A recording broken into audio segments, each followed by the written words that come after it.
at Harkness again. I'm going to read another poem from this book, my first. Um, Back in the 1980s, my family and I lived in the People's Republic of China. We were teaching English, and our kids were going to a local school and learning to speak pretty good Chinese, way better than us.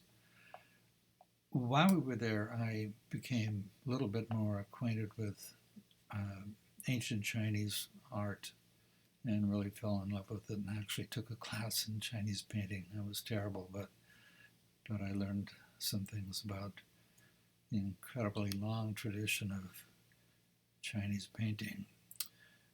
I also fell in love with a more contemporary, relatively more contemporary Chinese artist named Qi Bai Shi. And this poem is inspired by a painting by Qi. And here it is. It's called Watercolor Painting of a Bamboo Rake. Qi Bai Shi, 1863 to 1957.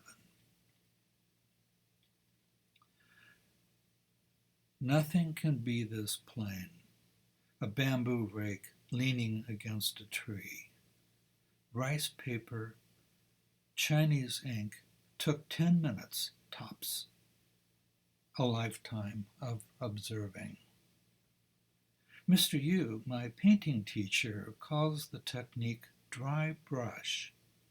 White space dominates, as with a poem framed in its white window.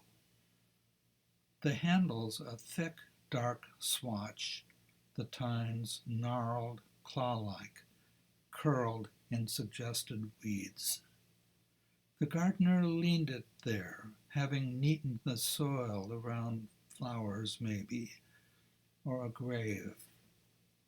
He has worked in heat and rain, year and year, has seen floods, famine, war, all the debris of history, and still devotes himself to chrysanthemums. There is no grave, no gardener we can see. We make believe. Qi painted this at 88.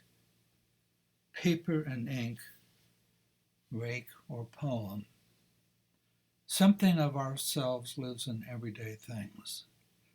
And for all the things not included in the painting, not mentioned here, they too sing in the mind's choir, in the white space we can never hope to fill.